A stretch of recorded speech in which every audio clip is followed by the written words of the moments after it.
Oke, baiklah, shalom dan selamat pagi. Pada hari ini kita masuk dalam doa pembukaan. Mari kita berdoa, kita datang ke hadirat Tuhan sebelum kita memulakan kebaktian kita. Mari kita berdoa. Tuhan Allah Bapa kami di surga, terima kasih Bapa karena Engkau sudah memberi kami kesempatan untuk beribadah, datang kepada Engkau, memuji dan menyembah Engkau. Pada saat ini Bapa, biarlah Engkau menyertai setiap ibadah kami, dari mula pertengahan ke akhirnya, biar Roh Kudus-Mu hadir di tengah-tengah kami dan kami dapat masuk di dalam hadirat-Mu. Kami serahkan ibadah ini dalam tangan-Mu Bapa, biar Engkau sertainya. Setiap anak-anak-Mu yang mengambil bagian pada hari ini, Engkau pakai mereka sesuai dengan kehendak dan rencana-Mu, sesuai dengan talenta yang Kau berikan kepada mereka. Biar mereka dapat gunakan untuk memuji Engkau, untuk memuliakan Engkau Bapa. Kami buka acara ibadah kami hanya dalam nama Yesus. Kami sudah berdoa dan ucap syukur. Amin. Shalom dan selamat pagi kepada kita semua. Sebelum kita memulakan kebaktian kita pada pagi ini, sebagai panggilan berbakti kita, mari kita membuka Alkitab kita di dalam Mazmur 150 ayat 1 hingga 6. Haleluya, pujilah Allah dalam tempat kudusnya, pujilah Dia dalam cakrawalanya yang kuat, pujilah Dia karena keperkasaannya, pujilah Dia sesuai dengan kebesarannya yang hebat, pujilah Dia dengan tiupan sangkakala, pujilah Dia dengan gambus dan kecapi, pujilah Dia dengan rebana dan tari-tarian, pujilah Dia dengan permainan kecapi dan seruling, pujilah Dia dengan ciracap yang berdenting, pujilah Dia dengan ciracap yang berentak. Biarlah segala yang bernafas memuji Tuhan. Haleluya. Semua diminta bangkit berdiri. Mari kita mengangkat pujian dengan lagu Bertemu dengan Saudara.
sejahtera saudara-saudara yang terkasih dalam nama Tuhan Yesus.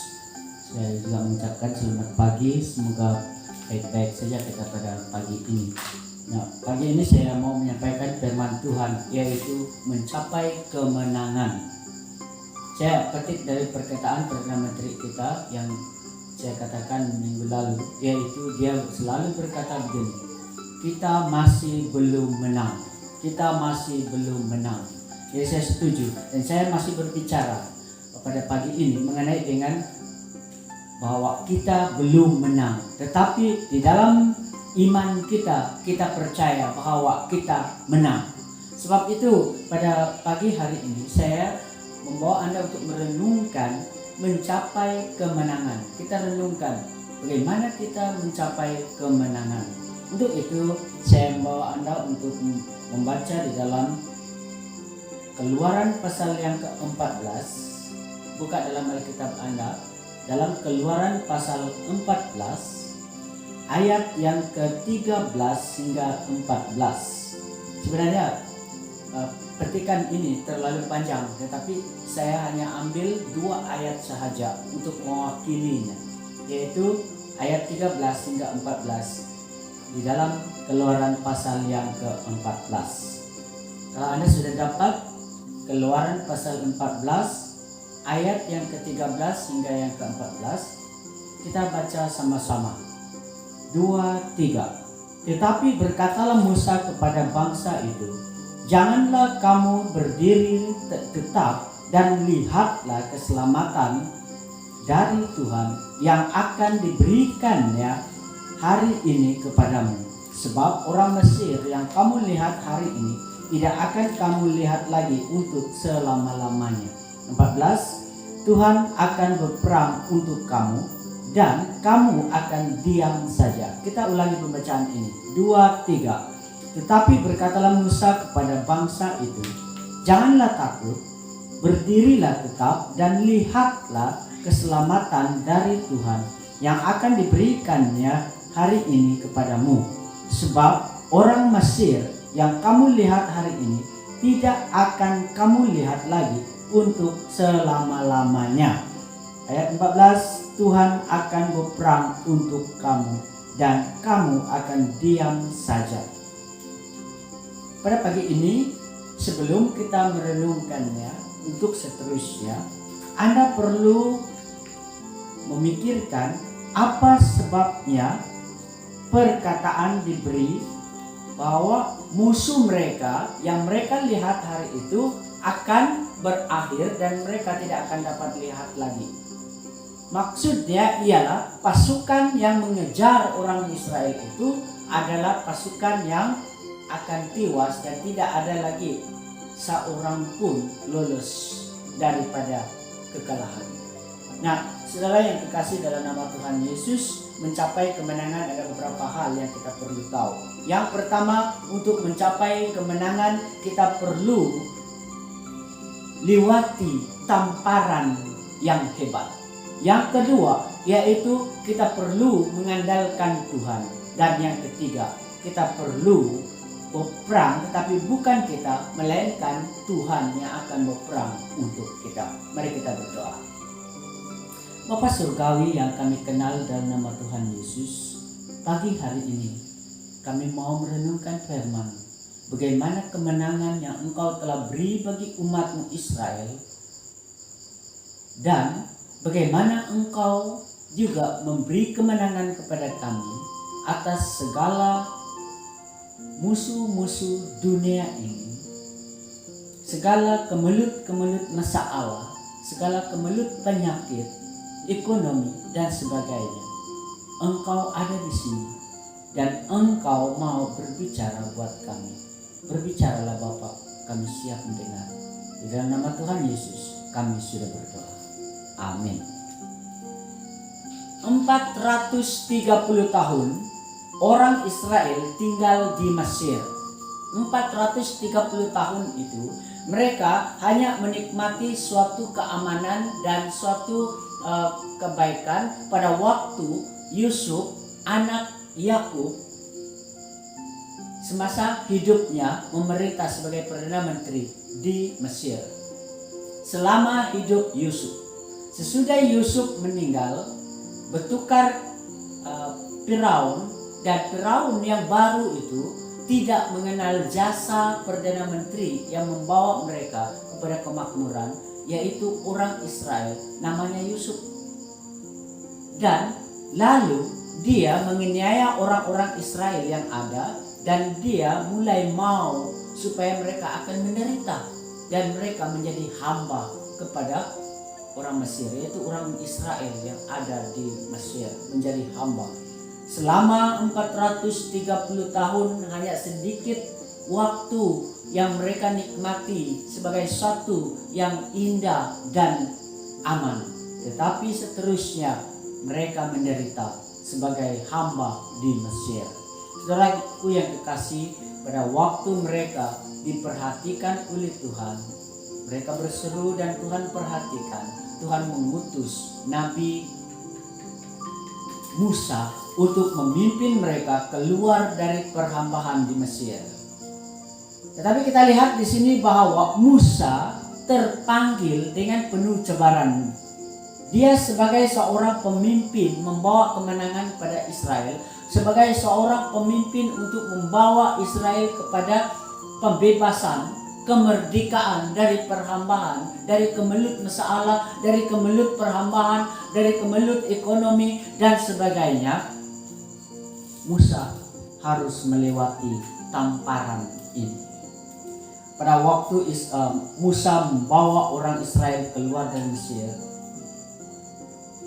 dan orang Mesir dipimpin oleh Firaun, mereka membuat suatu tindakan yang terakhir untuk memunahkan bangsa Israel. Mereka kejar dengan pimpinan Firaun sendiri, Raja Mesir, untuk mau memunahkan. Mereka lengkap dengan senjata, mereka lengkap dengan kuda, mereka lengkap dengan para pahlawan-pahlawan, dan mereka ada pedang, lembing, dan panah dan sebagainya. Mereka mengejar orang Israel yang adalah lepas dari seorang hamba. Pikirkan, seorang hamba, adakah dia memiliki senjata? Tidak ada, sama sekali tidak ada. Dia dikejar oleh kelengkapan yang cukup dari ketenteraan Firaun. Saudara yang kekasih, pada waktu itu Israel mulai menuli kepada pemimpin mereka yang diutus oleh Allah untuk membebaskan mereka, yaitu Musa. Mereka mulai mempersalahkan jemaah Israel, mulai mempersalahkan Musa. Tamparan yang hebat oleh Israel kepada pemimpin mereka, yaitu Musa. Mereka berkata, kami sudah beritahu kepadamu bahwa jangan ganggu kami, tetapi engkau ganggu juga kami untuk bawa keluar.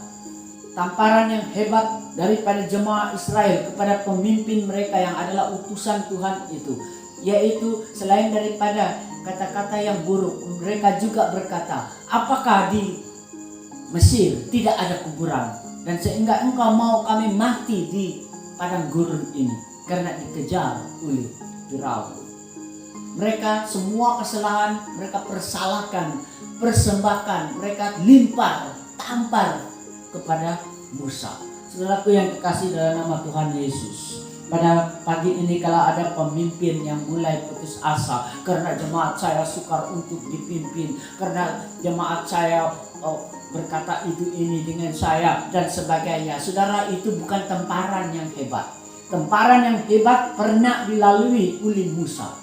Saudara, sebagai orang Kristen, kalau kamu menerima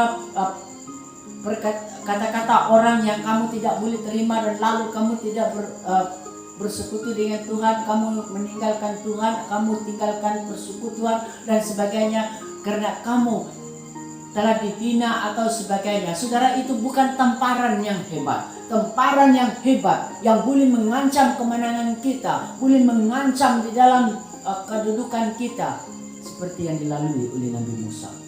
Tapi di dalam firman Tuhan tidak dinyatakan bahwa Musa menjawab mereka dengan suatu jawaban yang menampar kembali. Tidak ada, saudara. Kalau kamu mau melihat, selidiki dalam ayat 11 hingga yang ke-12. Musa berdiam diri. Dia tidak menjawab kata-kata yang adalah tamparan jemaah yang dia pimpin itu. Tidak. Ini sebagai pemimpin yang populer, pemimpin yang sabar, pemimpin yang diutus oleh Tuhan. Saudara yang kekasih dalam nama Tuhan, orang yang menang adalah ada cabaran. Kalau mau menang harus menang atas cabaran. Tetapi kalau Anda mau menang dan tidak mau cabaran, itu bukan kemenangan, saudara. Jadi Anda perlu mengatasi suatu tamparan, mengatasi suatu masalah dulu, kemelut dulu, supaya Anda yakin bahwa Tuhan bekerja di dalam diri Anda dan Anda diutus. Anda sebagai orang Kristen, ingat saudaraku yang kekasih, bahwa sebelum kita menang, pasti kita akan melalui segala-galanya yang kita tidak boleh terima. Yesus pernah berkata begini, kalau dunia membenci kamu, ingat bahwa dia lebih dahulu membenci aku. Katanya, lebih dahulu membenci aku. Sebab itu dunia yang benci kepada kita, dunia yang benci kepada jemaat Allah, saudaraku yang kekasih, ingat bahwa mereka lebih benci kepada Tuhan Yesus. Karena mereka, di belakang mereka itu didorong oleh dunia iblis yang tidak senang dengan penyelamatan, tidak senang dengan kemenangan di dalam kemenangan yang telah Yesus lakukan di atas kayu salib. Ingat itu saudara. Jadi kita menerima tamparan, tapi tamparan yang kita terima lebih telah diterima oleh Yesus lebih daripada kita. Sebab itu saudara, kemenangan adalah menang atas segala kemelut yang kita tidak boleh terima. Tetapi kita harus lalui. Ini sudah dilalui oleh Nabi Musa. Untuk kemenangan umat Israel, Musa melalui tamparan bukan dari luar saja, tetapi dari dalam pimpinannya. Saudara yang kekasih, kemenangan itu ternyata apabila kita mengandalkan Tuhan. Israel harus mengandalkan Tuhan. Israel harus mengasuh dirinya. Dia harus membawa dirinya kepada penyerahan kepada Tuhan. Menyerah kepada Tuhan. Itu adalah suatu sikap bahwa kita mengandalkan Tuhan. Kita harus merendahkan diri kita. Kita harus mengakui bahwa kita tidak mungkin untuk dapat menerima suatu kemenangan, tidak dapat mengatasi, tidak dapat menyelesaikan segala krisis yang kita lalui kalau bukan Tuhan yang bekerja.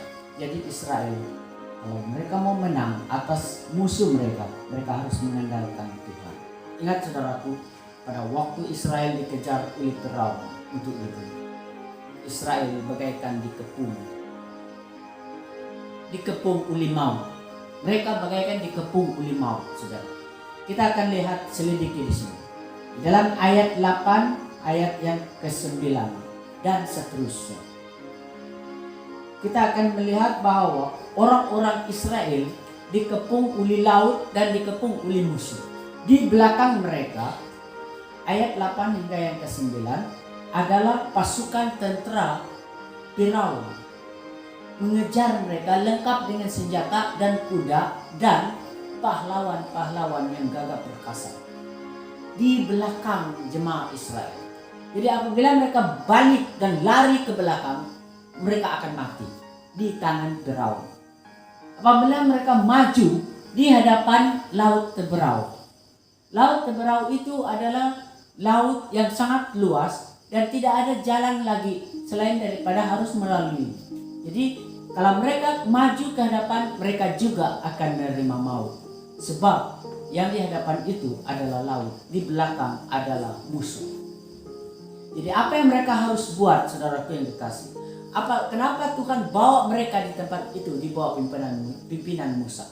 Ada rahasianya, supaya mereka tidak mengandalkan kekuatannya. Supaya mereka tidak lagi berkata, oh akulah yang menyebabkan kemenangan. Tidak. Tetapi mereka harus berserah kepada Tuhan. Sebab itu mereka hilang kekuatan supaya mereka berpulih kekuatan. Saudaraku, kita perlu hilang kekuatan supaya kita beroleh kekuatan. Maksudnya ialah kekuatan yang ada pada kita itu tidak cukup untuk menyelesaikan krisis, tidak cukup untuk membawa kemenangan. Tetapi kalau kita berkata bahwa saya lemah dan saya tidak kuat, maka kekuatan dari Tuhan akan menang. Andalkan Tuhan, Tuhan akan memberi kemenangan kepada kita. Tuhan mau perang untuk umat Israel ketika itu. Musa berkata di dalam ayat yang ke-13, lihatlah keselamatan dari Tuhan. Ketika Musa ditampar oleh kata-kata daripada jemaah yang dia pimpin, dengan kata-kata buruk dan hina, penghinaan dan sebagainya, Musa berkata dengan tenang, dia berkata, lihatlah keselamatan daripada Tuhan. Katakan kepada kawan Anda yang dekat dengan Anda, katakan kepada dia, lihatlah keselamatan dari Tuhan. Lihatlah keselamatan daripada Tuhan. Musa berkata demikian sebab dia tahu bahwa orang Israel mulai menuli dan tidak lagi mau melihat kepada Tuhan. Mereka mulai tidak mau lagi melihat keselamatan yang daripada Tuhan. Sebab itu Musa berkata, lihatlah keselamatan dari Tuhan. Ayat yang ke-13. Lalu di dalam ayat yang ke-14, Musa berkata, Allah berperang untuk kamu dan kamu akan diam saja. Allah berperang untuk kamu dan kamu diam saja. Allah yang berperang. Apabila kita menyerah kepada Tuhan, Tuhan akan berperang untuk kita. Bukan kita yang berperang atas musuh, tetapi Allah yang berperang untuk kita, saudara Tuhan. Sebab itu katakan pada kawanmu yang di sebelah, katakan bahwa Tuhan yang berperang untuk kamu, untuk masalah yang kamu hadapi. Saudara yang dikasihi di dalam nama Tuhan Yesus, pada pagi hari ini kita dicabar supaya kita akan mengandalkan Tuhan, supaya kita akan menyerahkan diri kita dan mengaku segala kelemahan kita, dan Tuhan akan memberikan kemenangan. Dia akan berperang untuk kita. Sebenarnya kemenangan dan pembebasan disediakan oleh Tuhan bagi orang-orang percaya. Tetapi orang-orang percaya harus mengandalkan Tuhan di dalam hidupnya. Musa berkata, lihatlah keselamatan dari Allah. Serahkan semua hal yang sukar kepada Tuhan, dan Dia akan berperang untuk kamu. Ingat saudaraku, bukan kita, bukan kekuatan kita, tapi kekuatan dari Tuhan. Dia yang menyebabkan kita menang. Sekarang ini pandemik COVID-19 semakin akan bekerja dan semakin akan membuat negara-negara di seluruh dunia akan lemah. Kenapa? Sebab bukan saja lemah di dalam segi penyakit, bukan saja lemah di dalam segi pertanian, tetapi lemah di dalam segi ekonomi dan sebagainya. Banyak negara di dunia telah mengalami. Kenapa? Sebab COVID-19. Saudara yang dikasihi, marilah kita semua menyerah kepada Tuhan dan berkata bahwa kami sudah kalah, tetapi Tuhan berperang untuk kami. Katakan kepada Tuhan bahwa Tuhan, kami lemah, tetapi Engkau kuat. Mari kita berdiri dan kita berdoa. Bapa di surga, pada pagi ini kami mau menaikkan doa di hadapan. Kami bersyukur Bapa karena punya Tuhan seperti Engkau. Tidak pernah ada seperti Engkau, Bapa yang kudus dan mulia, Bapa yang telah memberi kemenangan kepada kami. Engkau telah memberi kemenangan kepada kami di atas kayu salib. Engkau telah menyelesaikannya, dan kami hanya tinggal untuk percaya dan tinggal untuk menyerahkan segala kemiskinan, segala masalah yang kami hadapi. Engkau adalah Tuhan yang berkuasa. Di saat ini Bapa di surga, banyak kemelut masalah yang kami hadapi dan kami tidak dapat menyelesaikan. Kami hanya berserah kepadamu Bapa di surga. Kami percaya kemenangan akan kami peroleh karena Tuhan Yesus telah menang di atas kayu salib. Kami menang atas penyakit, kami menang atas segala masalah karena Engkau turut bekerja, bahkan Engkau berperang bagi kami. Terima kasih Bapa di surga. Kami mengucap syukur, kami sambut firman dalam nama Yesus kami sudah berdoa. Amin. Sebagai menyambutkan firman Tuhan dan takut persembahan disarankan, mari kita mengangkat pujian betapa hatiku.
Kita masuk di dalam doa syafaat.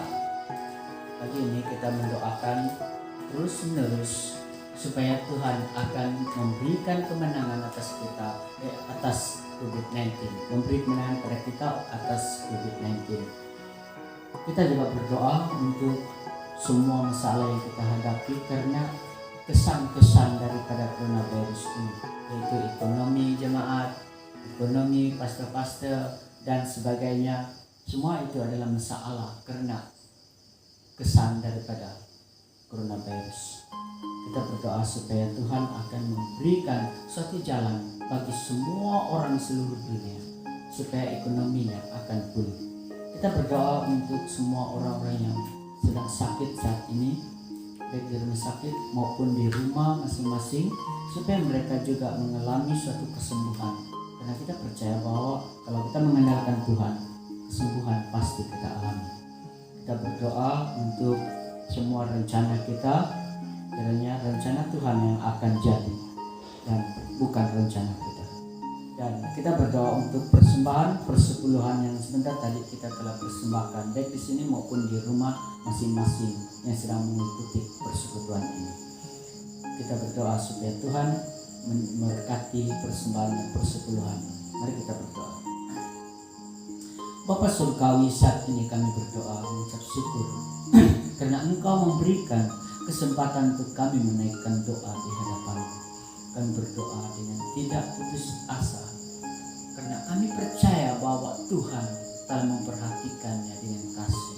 Kiranya Engkau berkenan putuskan rantaian COVID-19 ini dan bebaskan semua umat-Mu di seluruh dunia, dan biar umat-Mu akan dapat memuliakan nama-Mu, bebas untuk memuji dan menyembah Engkau, bebas untuk melayani dan memberitakan Injil, dan kiranya nama-Mu dipermuliakan di seluruh dunia.